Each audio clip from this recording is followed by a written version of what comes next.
Welcome to the podcast, Let the Prophet Speak. This is Saul Weinreb, the host of the podcast. As we studied together the first book of Samuel, that's Shmuel Aleph, chapter 22, Perek Chaf Beis, and we are up to verse 12, Pasuk Yud Bet.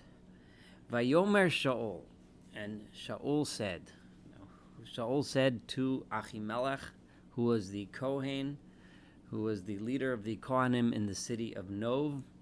Achimelech, as you remember, was the Kohen who greeted David when David came to the town of Nov, and assuming that David was a officer of the king, Shaul, Achimelech gave him provisions for the road and gave him the weapon, the sword of Goliath. And he had been summoned to Shaul because Shaul was enraged that his people, and he was suspicious and paranoid that his entire court was against him because nobody was informing him of the intrigue to overthrow him by David. Of course, no one was informing him of this intrigue because no such thing existed. But in his paranoid mind, everything he saw, every person he saw was a potential threat. So Doeg, Ha'adomi, a foreigner, sensed this, understood this, and he knew that to ingratiate himself to the king, he has to hand over to the king more potential conspirators, whether it's true or not. So Shaul says, Shema no ben Achitiv, listen up, son of Achitov. This is somewhat of a degrading way to refer to someone. Rather than call them by their name, call them son of Achitov, meaning that his only significance is that he's a member of a priestly family, but he himself is worth nothing. The Vayomer, so Achimelech answered, Hineni Adoni, here I am, my master. Vayomer love Shaul, and Saul said to him, Lama kishartem alai, why have you, this is you in the plural, you and all of your buddies, the priests, why have you conspired against me? Ato'u ben Yishai, you together with, and that son of Jesse, the son of Yishai, again referring to David in a derogatory way. Besitcha lo, because you gave to him lechem, you gave him food, v'cherev, and you gave him a sword, both of which were true, v'sha'ol lo belohim, and then you prayed for him in front of God, and you asked of God for his success, which was not true, but that Doeg had fed him that lie. Lokum alai, and you asked God for help for him to rebel against me, la'orev kayom hazeh, to set an ambush against me like he's trying now. Shaul was afraid at every turn somewhere behind was someone was going to come after him and get him. Vayan Achimelech et hamelech vayomar. And Achimelech answered the king, and he said, Umi v'chol avducha ki David ne'aman. Most likely, right here, at this point, Achimelech had as of yet never even known that there was any enmity between Saul and David. He had no reason to know this. He said, who among all of your servants is as trustworthy as David? What do you mean? David came, and I knew him as one of your trustworthy servants. V'chatan HaMelech, he's your son-in-law. He's the son-in-law of the king. V'sor el mishmatecha v'nichbad bebeitzecha. He always turns to do that which you ask him, and he's an honorable member of your household. So what in the world are you talking about is basically what he said. Obviously, he didn't use those words to the king. But he said, he said, I honor David because David is an honorable member of your court. Hayom, this is verse 15. Hayom, hachiloti lishol lo ve'elohim chalilali. This is the first time. In other words, I haven't asked God for his benefit. Chalilali. I would never do such a thing. Al Yasem HaMelech Ba'avdo Davar B'chol Beis Avi. The king should not, his majesty, or your majesty, should not find any problem, any issue, any davar, any issue in my entire family, in my entire household. In other words, there's no such issue of rebelliousness of us against you. Ki lo yada abdecha b'chol zos. Your servant had no idea that there was any such thing going on. I had no idea that there was a plot against you and that David was part of a plot against you. Davar katon or gadol, never anything big or anything small. I didn't hear even rumors about it.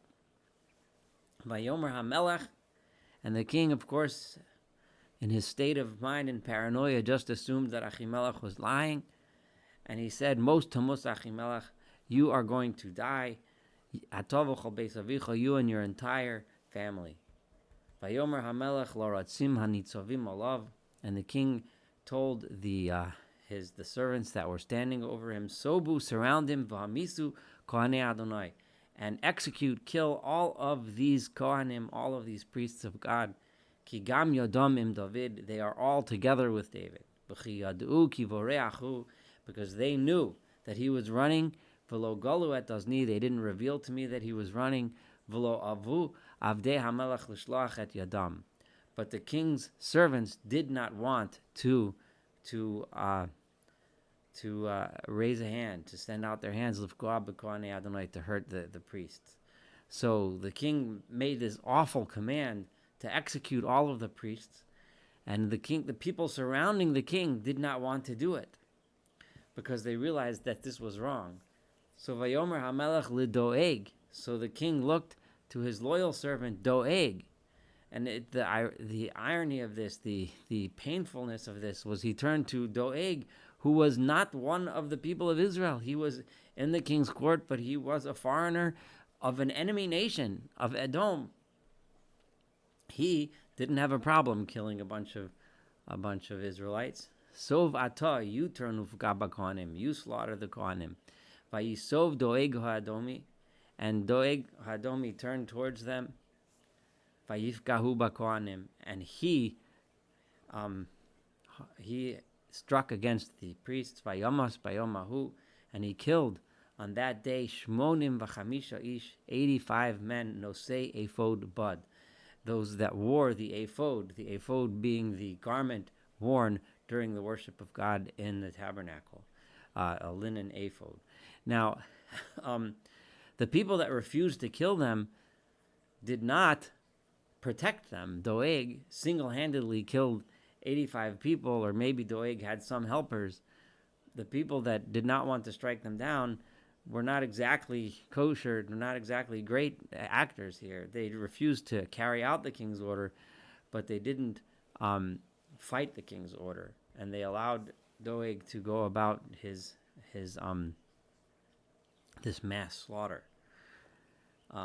This is one of the most painful incidents in the entire Bible, where we see how when a person gets so sucked into his paranoia, to his selfishness, to his suspicions, to his inability to recognize his mistakes and take responsibility for his failures, and unwillingness to recognize where he went wrong, how far down he can sink down to the level of slaughtering innocent people, and that it gets worse. Nov Era Kohanim, and the entire city of Nov, the city of the priests, Hikal Ficharav, he struck them down by the sword.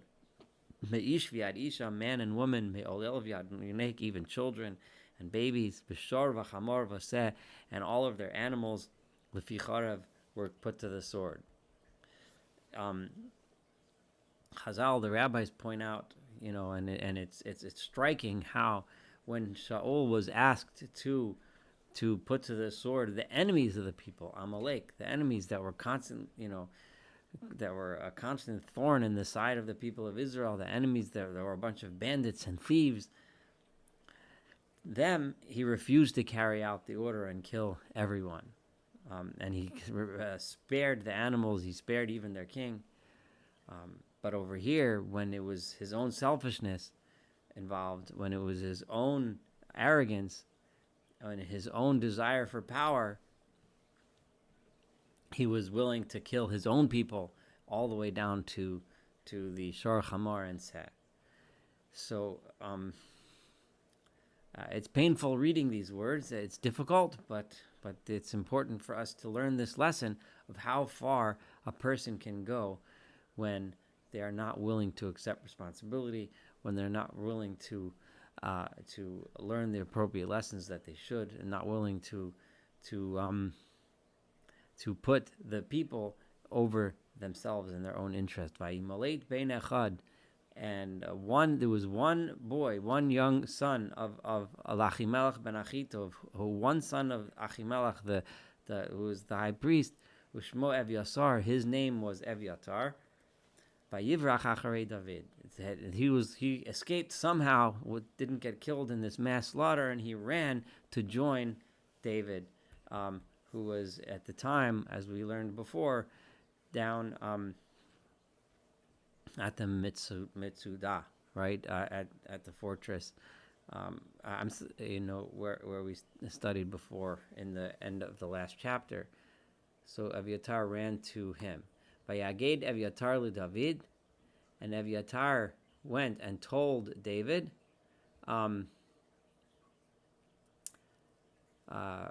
what happened. Ki harag Shaul et Kohanei Adonai, that Saul had slaughtered all of the priests of God. Vayomer David le Evyatar, and David said to Evyatar, Yodati, I know, Bayom hahu. I'm sorry, not I know, but I knew on that day when I was there in the city of Nov, Kisham Doeg Hadomi, when I was there, that Doeg Hadomi, that Edomite, that traitor, who was supporting Saul, I knew he was among the people there. Ki Haged Yaged Shaul. I should have known that he was going to tell Saul. Anochi Sabosi B'chol Nefesh Beis Avicha. I am responsible for the deaths of your entire family. So here we have the contrast where David really didn't have much choice in the matter and certainly wasn't at fault. And maybe you can turn back the clock and say, well, if he was more careful, he didn't speak in front of Doeg, or maybe had he, something might have been different. But the bottom line is that clearly David had no real responsibility for their death. But here David tells Evyatar and takes responsibility for it, even though it wasn't his, where Saul not just didn't take responsibility for his failures, but he was obviously the one who was responsible for such wanton slaughter. Shiva iti, you can stay with me, al tira. Basically, David is saying, stay with me, do not be afraid. I will protect you. I owe it to you, so to speak. I will protect you with my own life. If someone wants to come against you, they'll have to come through me first. You are with me now as a mishmeret, as something, as a person that I'm responsible to guard, I'm responsible to watch. This concludes an extremely painful chapter, and we see just how far and how badly, how bad and how deep Saul has sunk. Now David, by adopting, so to speak, Evyatar, he now not only has a Navi, a prophet, God with him, and an army with him of the 400 men that we mentioned before, and his parents and family. His parents are in safekeeping, and his other family members are with him. Now he has a Kohen, a priest, Evyatar, with him. All of the components of a future king are being put in place in the camp of David. However, he is still on the run, and we will pick up from here again when we study chapter 23 together. Looking forward to studying chapter 23 and the rest of the book of Samuel. Thank you so much for studying chapter 22 with me together.